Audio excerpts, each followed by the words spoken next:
Highway 7. Lions Club breakfast. They're going to be here for this.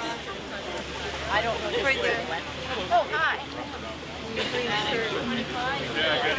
I put that there for thank you. Thanks.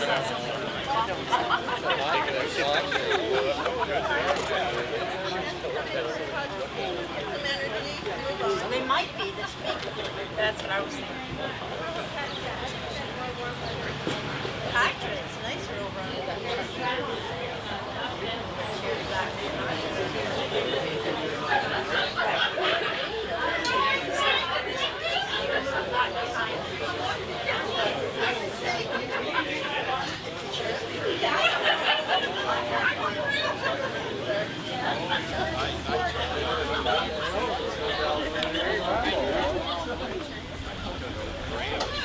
It's not that good a place because there's no place to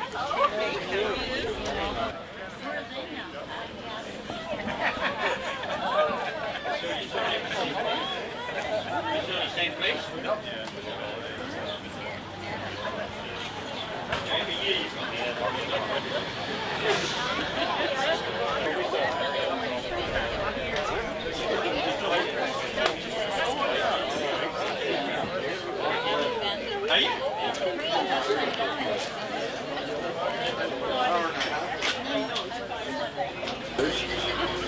And they got a special. My name is Rick Taylor. I'm the chairperson of the East Luther Grand Valley Historical Society. The Historical Society was formed in 2004. The object and goal of our group is to preserve and promote the township's history. It is important to document the history of our community as it tells us of the achievements and accomplishments of those that have gone before us and records the events that have taken place. In 2008, with the aid of pictures taken by Grand Valley historian Stan Hunt, our society was able to produce a DVD showing the people and the events that happened here in the 1950s. Last year, again with the aid of Stan Hunt's pictures and pictures donated by members of our community, as well as movie footage of the Grand Valley 1963 Centennial Parade donated to us by Buck Tyndall, we were able to produce a 1-hour DVD showing Grand Valley in the 1960s.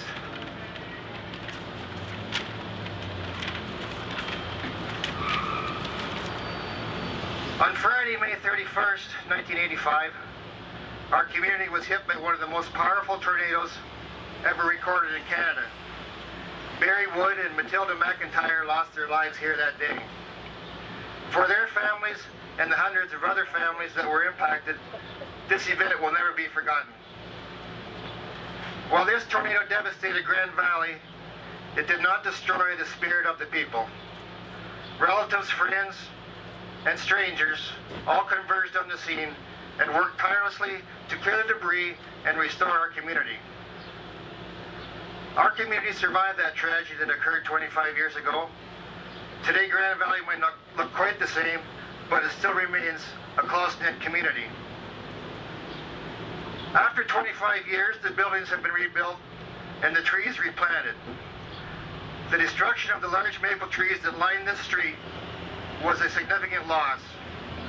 The loss of the town's 3 oldest churches, the Orange Hall, and the Carnegie Library was also devastating. Many of the oldest homes were among the 65 homes that were destroyed or had to be torn down. At this time, I'd like to call Councillor Jim Irvin from 1985.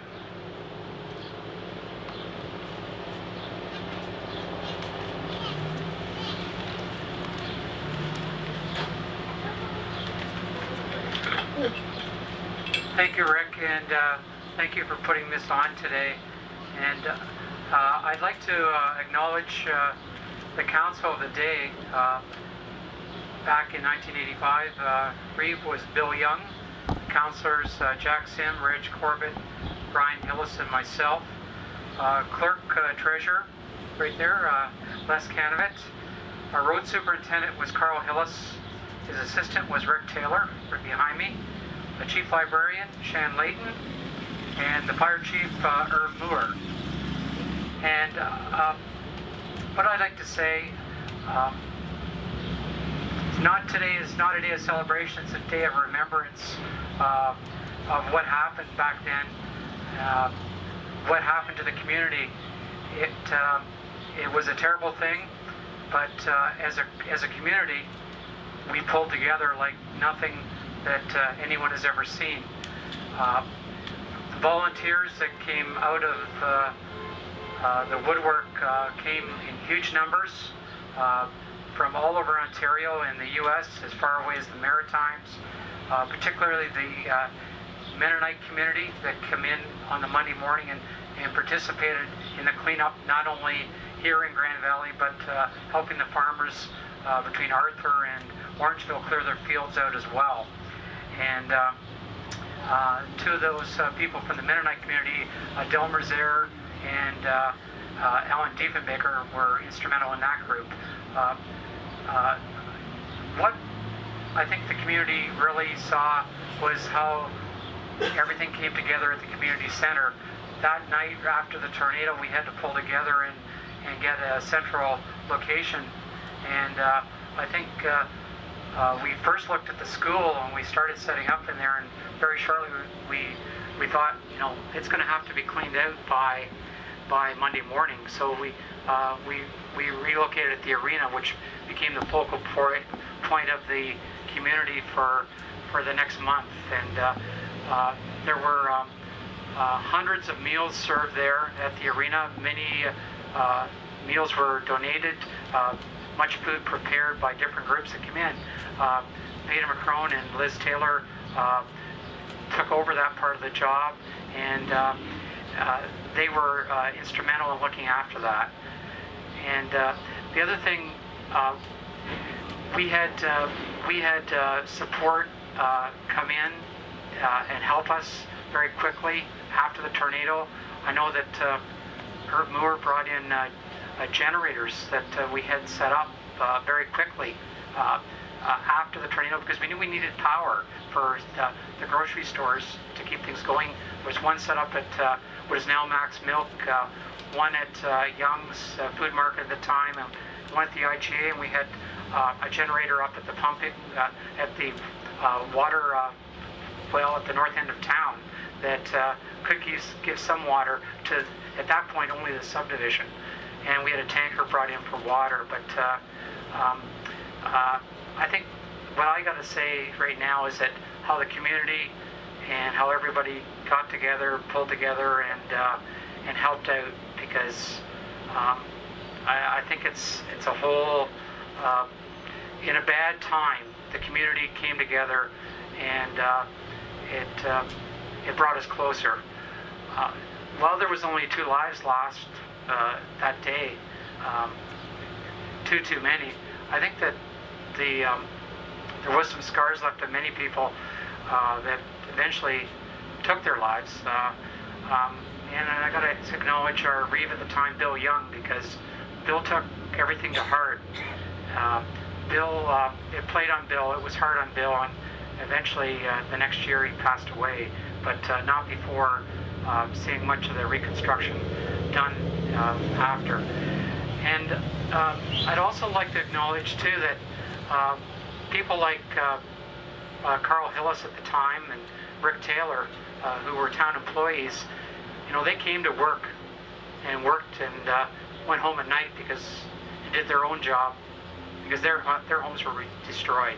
So they didn't forget what their responsibilities, and they took upon themselves to still work around the town and clean up in those days after, and go home to their own problems at night, and that played on them as well. Les and Shan went through a lot here at the library. Les had to crawl out through the door, the window, to come out to his Dodge Rampage that was sitting on its side. And Shan, with her quick thoughts, remembered how many people and children were in the library at the time. So a lot happened that day. We hope it never happens again, not only here in Grand Valley, but to anyone, because we don't want to go through that again. Community spirit was big. Everybody eventually got their lives together in some fashion, and and life has gone on. So thank you, Rick, for allowing me to come today. There's one unsung hero, and I almost forgot to mention it. There was, on the night of the May 31st, there was this chap from that was sleeping on the stage at the arena, and he came in. He helped for 2 weeks, and he was a great part in the cleanup here around town. And his name was Carl Morlock. He was from Kitchener. He was a employee of the city of Kitchener, and I believe the Hydro division. And he was here helping clean up for 2 weeks and on his own time.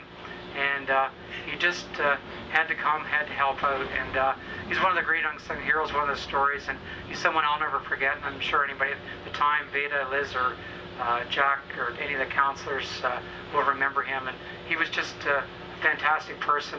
And he just brought out everything that's good about a tough situation. So thank you very much. And thank you, Rick, for inviting me.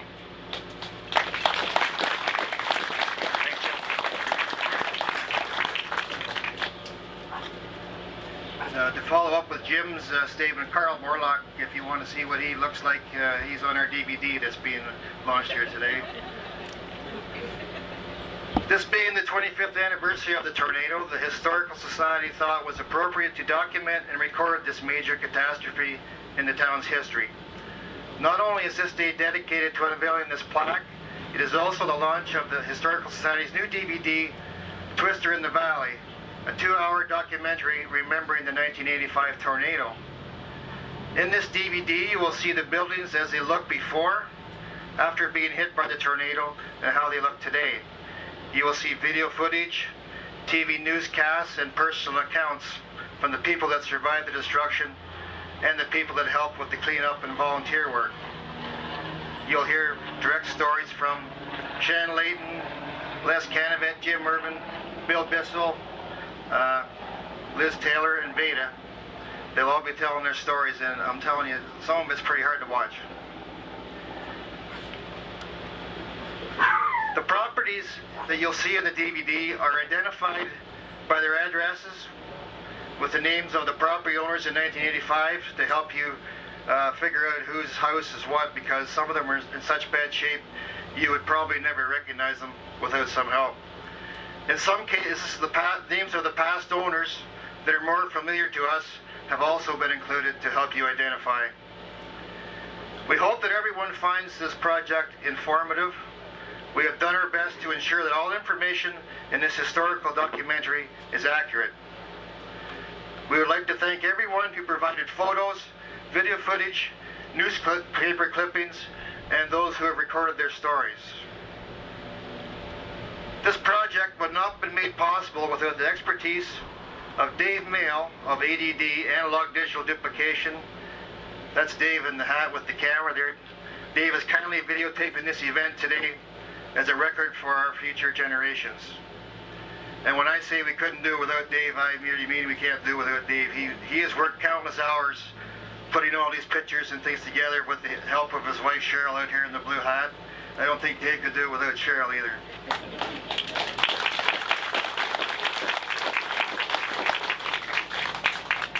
In 2005, Laura Lennox and Brock McKinney, now married, created a book, Tornado Town, Remember the 1985 Tornado.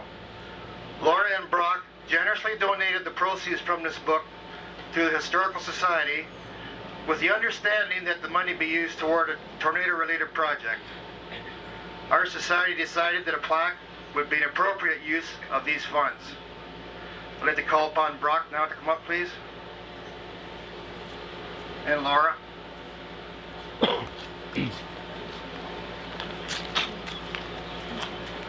Good morning, and thanks for inviting us. We made the trek up from Burlington. It's great to see everybody we haven't seen for a few years since we moved. Can you speak louder, please? Sure. Laura and I decided to write the book when we realized it was coming up on the 20th anniversary of the tornado. And we realized, we were only 2 when the tornado went through. So we didn't experience it directly, but it was still really a part of our experience of growing up in this community. Everyone has a tornado story, and I think you know, even though we weren't really around when it came through, it was still a part of our subconscious. Everyone who grew up in Grand Valley, I think, looks west every time it gets stormy, anytime between May and October. And it's, you know, we do tornado drills at the public school, and I don't think every community does that. So it's a big part of growing up and living in this community is the experience of the tornado. We relied on accounts from many people to write the book. There are a few mistakes in there, so forgive us for those. And feel free to tell Laura about them afterwards. I don't want to hear it. We really enjoyed the process of putting the book together because, you know, we'd heard the stories from our friends and family, but meeting more people in the community and hearing what they went through was really an amazing experience. And we relied on their help and their pictures to actually get the book together. We also want to acknowledge the support that Council gave us, fronting the money to pay for the printing of the book, which we did pay back before you go speaking to your councillors about funding. But no, we couldn't have done it financially because we were both starving students at that point. And we once again want to thank Rick and the Historical Society for inviting us here today. It's very neat to be a part of this experience, and we're looking forward to seeing what's under that blue tarp over there. So thanks very much, and again, thanks for inviting us.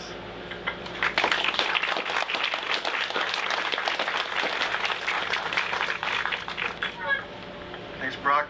For anyone interested, we have Brock's and Laura's book over here for sale this morning.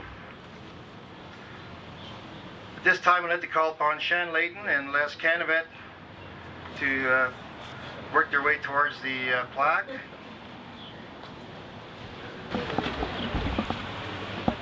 It is with great pride that the Historical Society gives to our municipality and the citizens of East Luther Grand Valley this plaque in remembrance of the 1985 tornado.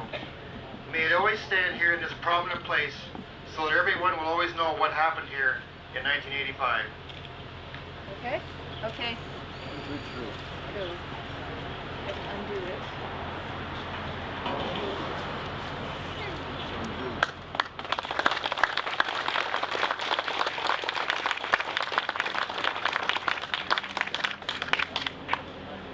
Thank you, Shannon. And Les, two most deserving people I know that could have done that for us.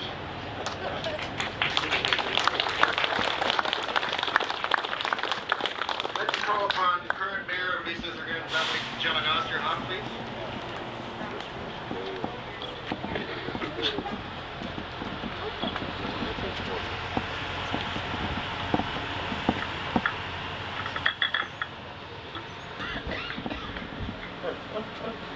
It's always good to listen to the people that have speeches before you so you don't have to repeat things.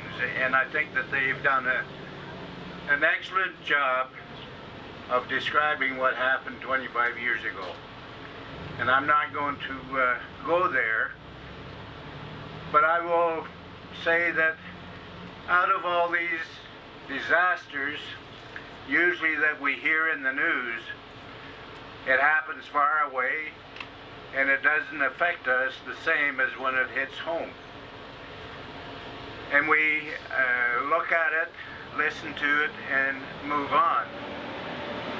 But even those disasters and what happened here, we can learn a lot from.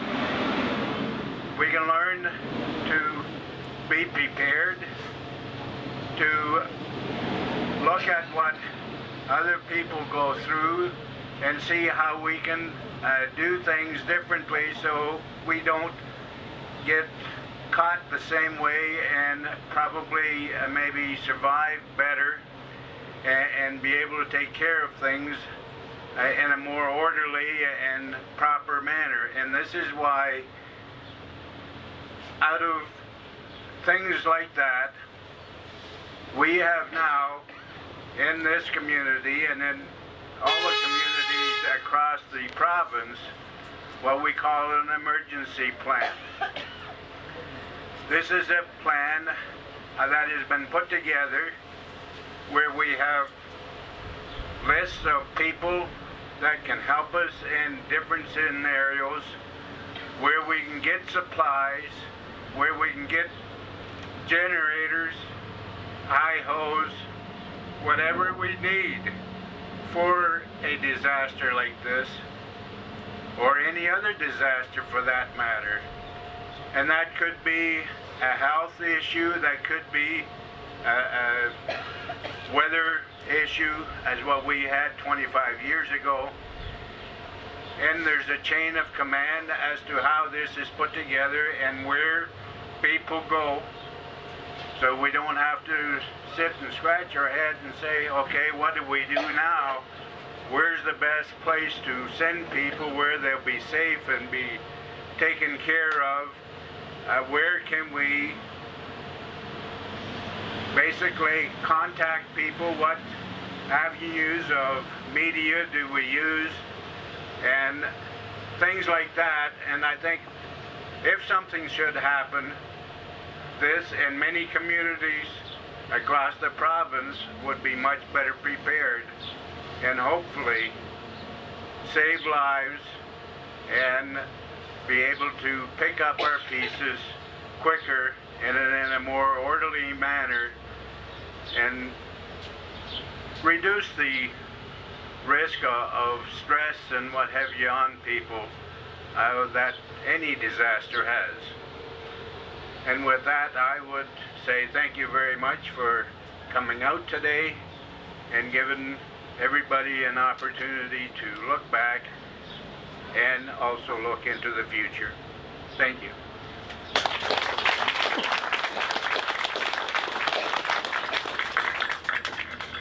Thanks, John. That pretty well concludes our ceremony for this morning. Anyone interested, we have just a small sample up here on the board. There's 10 pictures depicting what things looked like in '85, as well as all our DVDs are here for sale today. Thank you very much for coming. We appreciate you being here. And you people, by being here today, have just made yourselves part of history in our community. Thanks very much.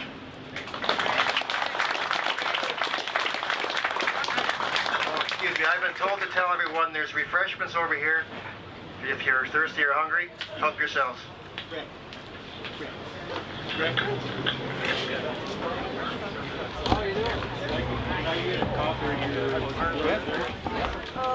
I'll drop it off to you.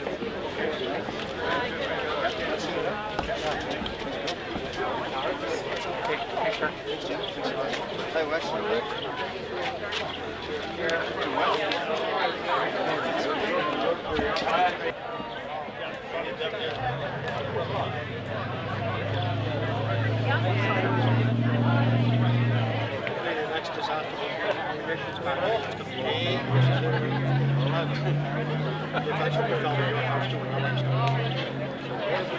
They say it's okay so far, but a lot of people don't like the thing up there, so.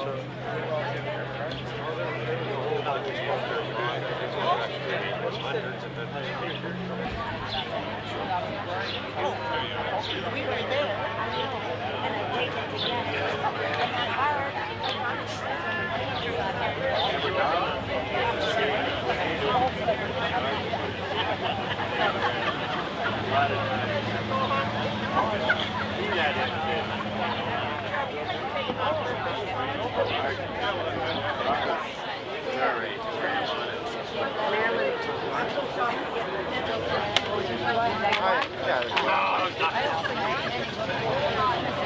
Some of these are in here backwards.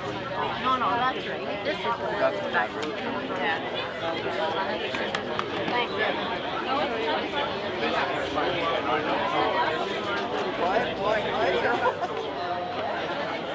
Just help yourself. Some of them are in here upside down, they're backwards, so I'm just checking.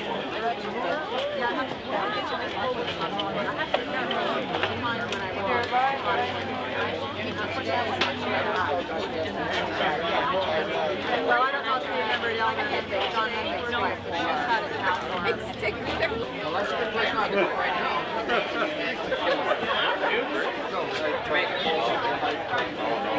Here's some of the town's leading citizens. Oh, we certainly are. You notice there's nobody behind us there. Don't want to cut your head off.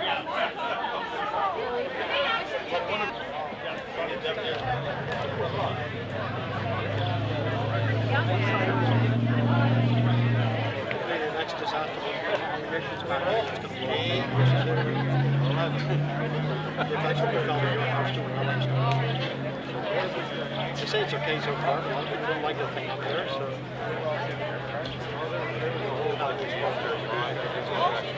Hundreds of